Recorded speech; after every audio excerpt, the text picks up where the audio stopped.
Okay, so my name's Jeff Quartermaine. I'm the CEO of Perseus Mining Limited. Perseus is an Australian-listed gold mining company. We're also listed in Toronto on the TSX. All of our activities are focused in Africa, on the African continent, where we operate 3 mines, two in Côte d'Ivoire and 1 in Ghana. And we've got 2 development projects that will be brought in line progressively over time. So it's a rather unusual company in that sense that we have full exposure to Africa, but we're performing extremely well in terms of generating cash flow and earnings, and we represent a very attractive investment alternative to people who are looking for value. Jeff, welcome to London. You've been on the road for a bit. You were in Zurich last week, or earlier this week, I should say. How was it? Well, I thought it was very interesting, actually. There's a group of investors in that part of the world who are not the sort of people we see every day of the week. We had very, very good meetings and found it very productive. Do you think, obviously everyone's talking about gold at $2,400 US. That's a little bit exciting. Was the conversation pretty much around price? There was a bit of that. I think certainly that's inspiring a lot of people to look for gold investments. They weren't, from earlier in the year, it was pretty hard work to get people interested. Yeah. But there's no doubt that the gold price has sparked a lot of attention, and as always happens in these circumstances, people are expecting this to continue forever. Right. Okay, now talk to me about the projects. Okay, we're in Ghana, we're in Côte d'Ivoire, Sudan, and obviously recent news is OreCorp, and is that closed now? Sorry, the recent acquisition. Well, we actually, as of this morning, I think we're about 81% accepted. So okay, pretty close. Yeah. Pretty close. Why'd you make the move now? Well, it wasn't a case of making a move now. It was with closing the deal now. Yeah. We actually have been in discussion with OreCorp for many years, in fact, and we've done due diligence a couple of times over, but we could never quite get to the finishing line for one reason or another. Must have been distressing to see them talk to someone else. Well, it was a little disturbing. I mean, without talking out of school, we had made a number of non-binding indicative offers to them, all of them conditional on completing aspects of due diligence. Oh. For one reason or another, they weren't too keen on us doing some of those studies, and so we walked away from the whole transaction. But what did happen was, after the alternative offer emerged, shareholders were not that impressed by it and came to us and said, I think, you should consider bidding. Right. So we said, well, there's an interesting idea. Why don't we think about that? I was intrigued by the way that you went about it, because you were building up a position and you were able to do it relatively quickly, which I guess caused issues for the other side. So it's strategically, technically, that worked in your favour. But I think the thing that really works in your favour was the amount of cash you've got in the bank. Oh, well, that was helpful, although not necessarily for OreCorp shareholders. I think a lot of the OreCorp shareholders would have much preferred that we issue Perseus paper. Right. But having all the cash on balance sheet, my job's to look after my existing shareholders, not future shareholders. Yeah. And so we made a cash offer rather than issuing paper and diluting. But look, I think at the end of the day, Perseus is the better steward of that asset. Right. Of the 2 people who are offering to buy it. We come to Tanzania with a significant cash balance. We come to Tanzania with a history of operating in African countries and with a team of people who know how to develop and operate projects. Now, it's one of those rare occasions, I think, that where our objectives align perfectly with the objectives of the government. The government is very keen to see the Nyanzaga project brought into production in the very near future. Right. And Perseus is equally very keen that the Nyanzaga project is brought into production very soon. And just talk about the deal a little bit longer, if you may. You've done a cash transaction, but if I look at your previous 2 acquisitions, where shares were involved, they've done rather well, haven't they? Oh, they've done exceptionally well. Certainly the Amara shareholders, for instance, have done extremely well, and so have the Orca shareholders. Yes, indeed. And so it's an interesting sort of a situation. But when we had the amount of cash on the balance sheet that we had, by issuing more shares and diluting existing shareholders wasn't really the right approach, we felt. Right. And the right approach for you seems to be making margin, because you're sub $1,000 US dollar ASIC. You were already making margin before this recent surge in gold price. Mm-hmm. How do you do that?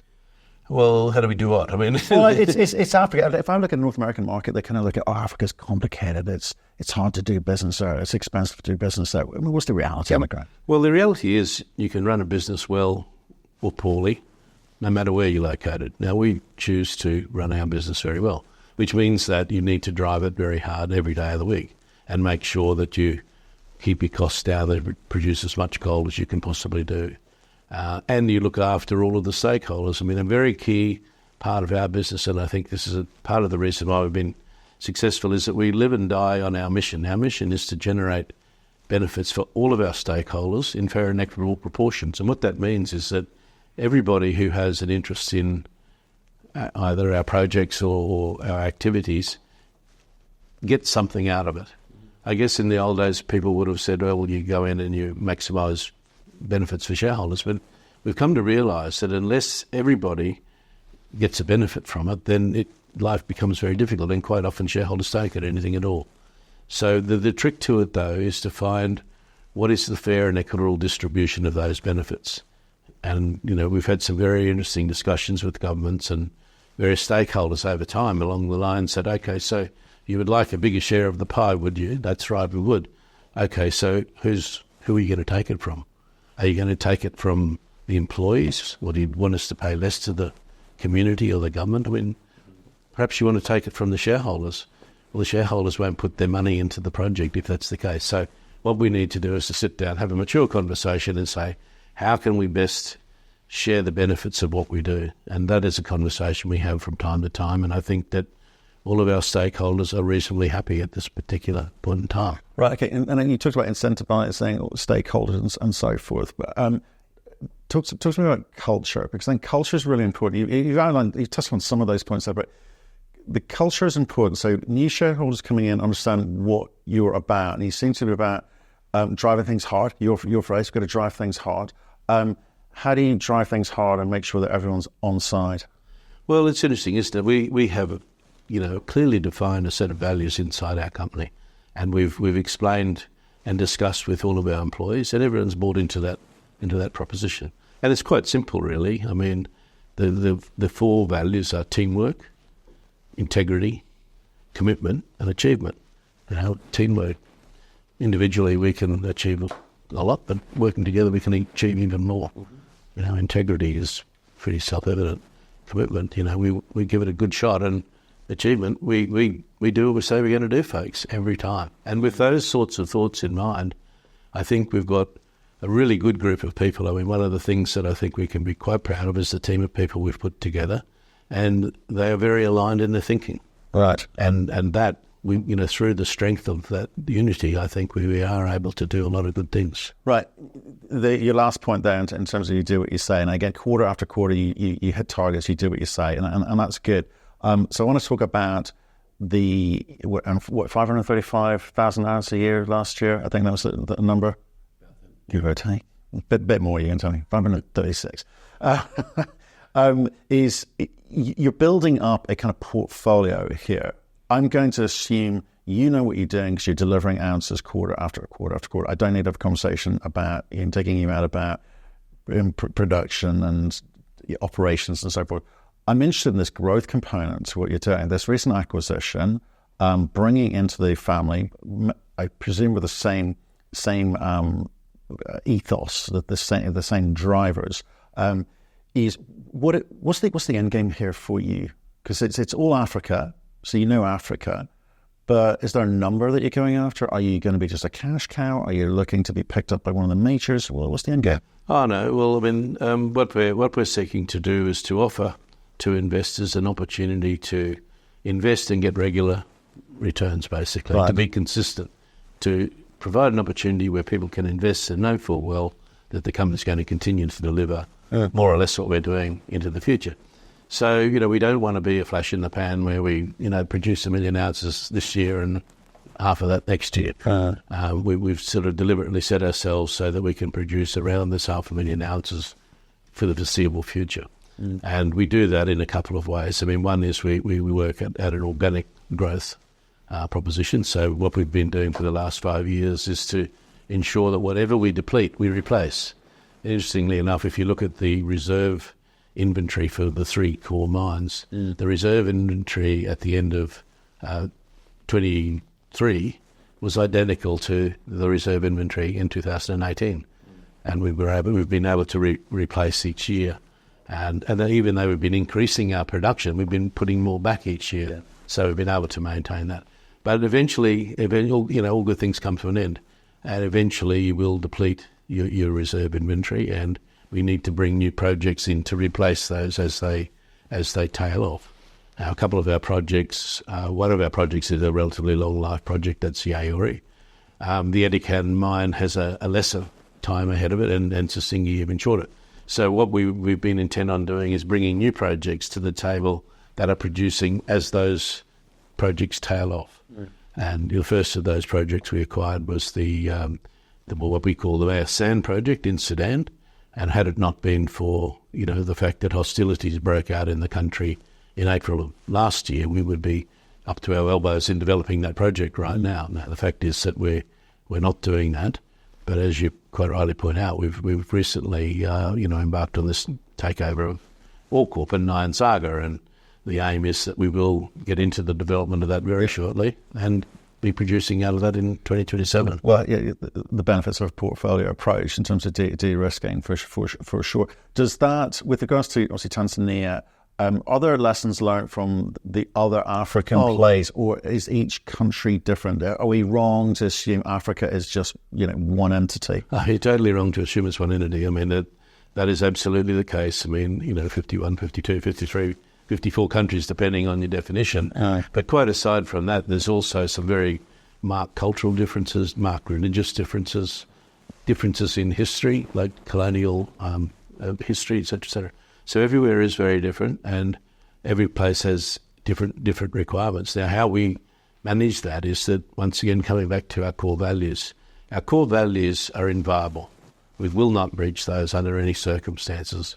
However, with that caveat, we are willing to bend our model to accommodate the local circumstances and ensure that people get something from it. And I can give you an example of what I mean by that. So we were recently approached by the government in Ghana, who said, we want to buy gold from you and pay you in CD for it. Now, when they initially said that, they was like, well, gee, they're not sure about that. But as we thought it through very carefully, because we don't normally do that. Normally we would, have our gold refined and sell it into the international market. When we thought about it, we said, well, actually, provided the Ghanaian government pays us the official rate in terms of gold price, and provided they convert it at the official exchange rate, well, that is good for us, because we need local currency to pay local bills. They want gold to boost their foreign reserves. So we took on this approach, which was not our norm, but both sides benefited from it. So that's an example of the fact that we will bend the model to suit the circumstances, provided that we're not breaching our core values. Right. And in terms of the kind of economics benefits of another African play, are there things that you're bringing over from the other operations, not just in terms of personnel and knowledge, but are there other ways of ensuring that you can keep that sub $1,000 ASIC number? Oh, yeah, no, well, for sure. For instance, if we come across a technology that works in one part of the business, we're very happy to share that with the other guys and get them to... Are they all similar sorts of ore bodies which are same type of gold? No, well, I mean, not exactly, not identical, but for instance, all of our mines at the present time are open pit, although we are about to do the first of our underground mining operations in the not too distant future as well. So at the moment, given the fact that they are all open pits, there's a lot of commonality between them. But they're not the same, mineralogy sort of thing. Right. And how do you think the market is going to view this enlarged portfolio Africa play of yours? Because, as you mentioned at the beginning, you're in ASX. You've been on TSX for a bit, but perhaps this is sort of TSX reborn in a way. 2.0, I think some people refer to it. And what's your message to the North American market about, one, not just the case of doing business in Africa, but in terms of the way that your business delivers on the economic side of things, cultural side of things and this kind of acquisitive nature that you have? Well, I mean, I'm not sure I need to, give too many messages to the North American market, because actually 40% of our stock is owned by American investors. In fact, US investors make up the largest proportion of investors that we have. So we were very well known to a lot of investors in North America, or a number of investors. But I guess what we haven't really done in the North American market is pursue the smaller investor, the retail investor, the family office kind of investor. And maybe that's an area where we do need to start to communicate more effectively to those groups of people, because quite clearly there is a large amount of money available out there, and there's a large group of people who are wanting to have perhaps the security of an investment in gold. And I think that Perseus can offer that, because and can offer it with something that some of our peers can't offer. What we can offer is not a guarantee, 100% guarantee, but a very high probability that we will be in business when many others won't, because of the fact that we've got low operating costs and we've got multiple mines in multiple jurisdictions. We've got a good spread of risk, even volatility. Right. You've explained why you did the recent transaction in cash. But going forward, you're building up, especially right now, the margins just grew by $300 or more this side of Christmas. So what's the plan with the cash allocation? What's the best use of that cash? What's the best return on that cash? It's a very good question, actually, and it's something that is exercising our mind. And I might add, it's a subject that has been probably the most prominent subject of conversation with the 80 or so investors I've met with over the course of this year. What are you going to do with the cash? How are you going to deploy it, et cetera, et cetera? I mean, we clearly have a need to, as we were talking about, replenish the portfolio and ensure that our production, et cetera, and cash flow can continue into the future. But beyond that, we also want to be returning that to our shareholders as well as the other stakeholders. How? Well, that's the question. Now, what we have done is several years ago, we implemented a dividend policy where we guaranteed shareholders basically that they would get a 1% yield, come what may. But each year, when we've identified the fact that we've had surplus cash, we've paid a bonus as well. So the first year we paid 1.5%. So half of that was 1.5% was a bonus. Last year was 2%, 1% base, 1% bonus. Come 30 June this year, we'll be looking at the situation and saying, okay, we've got this amount of cash on the balance sheet. This is what we expect to generate in the next 6 months. This is what our immediate needs are. These are our longer-term needs in terms of keeping the business going. You're debt-free, right? Sorry? Debt-free. Well, we are debt-free at the moment. That's right. We have no debt. But that's not to say that that's the right way necessarily. No, I was going to ask you about the balance. Yeah. It's I think a little bit of leverage is appropriate. I mean, given that gold's a fairly cyclical kind of thing, you need to be fairly circumspect about how much debt you take on and how much. We do hedge, and a small amount of our production. We hedge about 25% of our projected production over a 3-year period. Okay. But what we do with the hedging is we're very, very disciplined in the way we manage that. We in a market like this, we sell into the lowest price hedges on the book and replace them with the highest, at the higher price. So what we've done over a period of time is average up the value of the book. Now, I think at the end of December, the weighted average price in that book was like $2,080 an ounce. I don't know what it is exactly today, but it would be a lot higher than that. And what would make you change that 25% or lower it? Because I think a lot of retail, you talk about expanding it into the retailers, they don't quite understand it. In a high price gold about, why wouldn't you take all the margin? Well, what's the benefit to you? Well, it's like this. The investor can come and go. The gold price turns down, the investor goes and sells his shares and walks away. Yeah. We as a company still have a responsibility to all those stakeholders that I mentioned earlier on, and their benefits take the form of cash. Now, if the gold price was to collapse, we wouldn't be able to generate that cash. But by hedging in the way we do, we can guarantee that we will generate a significant margin, come what may, virtually. Or, like if the gold price went to zero, then clearly you wouldn't. But we under most normal trading or recent historical trading patterns, we can still stay alive. Given that, I think the market seems to have adopted a willingness to accept higher costs. I think there might be a few people who are a bit surprised when the gold price collapses. Now, we will still be in business perhaps when some other people are struggling. And that's the benefit of the hedge book, and that's what investors should take note of, because, yes, we will enjoy the high price while they last. We're going to sell 75% of our production at record gold prices. But on the off chance that the price falls, we'll be around and other people won't be. And, to sit here and say the gold price will never fall, well, I can tell you see the colour of my hair. That's what I've got you're left. only 30 years old. I'm only 30, that's right. That's the product of having lived through cycles. But talk to me about the margin, because all businesses should be focused on margin, right? That's the reality. But when I look at mining and I look across the board when we're doing our analysis, it's kind of shocking, not just value destruction in terms of projects blowing up, but in terms of even the ones that are producing ounces, are selling those ounces, they are perhaps less than efficient, is a polite way of putting it, right? So margin is really, really important. At the moment, we're sort of seeing costs have gone up the last 2 years, but they seem to have plateaued a bit. Gold's going on a run, probably 2 years later than most people thought it would do. So the margins are going to increase. How do you, and I know you've described to me an environment and a kind of your brand, as it were. How do you ensure efficient running of the company going forward? Everyone needs to be on the same page. It's just human nature when there's lots of money floating around, people get a little bit lazy, get a little bit casual. How do you ensure that you don't? Well, that's what management's about, right? I guess... Those are the ones I'm accusing, usually. No. Well, I guess we're all captives of our experience. If you look at my history, I was in the gold industry when gold was around $200 an ounce, $250 an ounce or something, I think it was. And what I noticed at that stage of the game, everybody pulled their belt in big time to be able to accommodate that.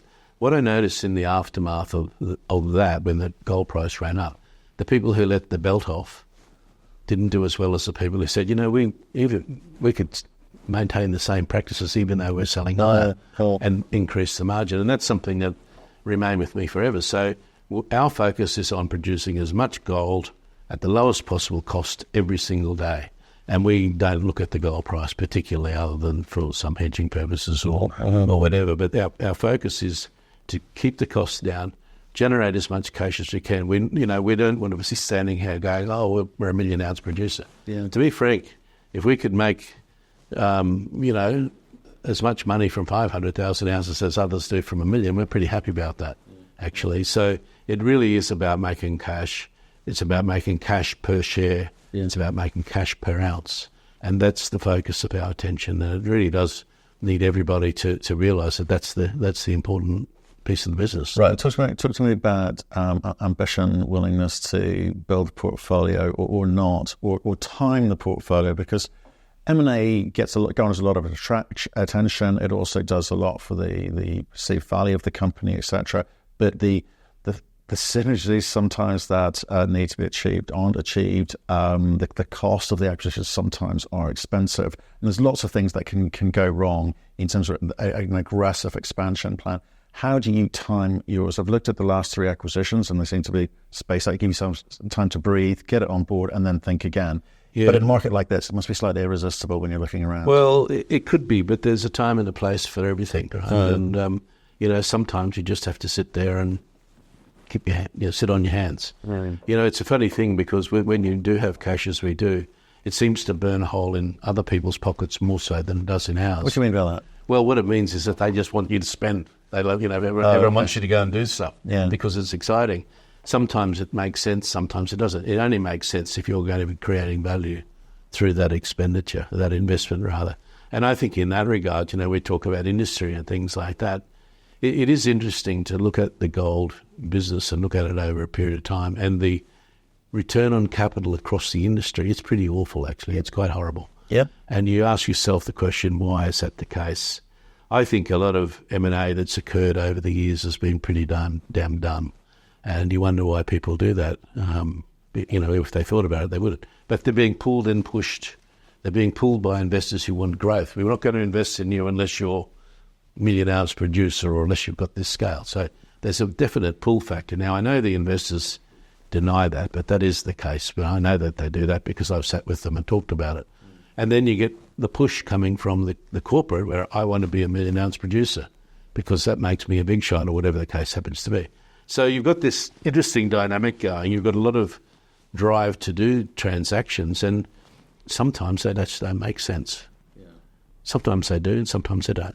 But there seems to be that people are kind of focusing on the wrong thing. I want to be 1 million ounces, but not necessarily talking about margin. That's correct. Absolutely. The very rarely do you hear people focus on that.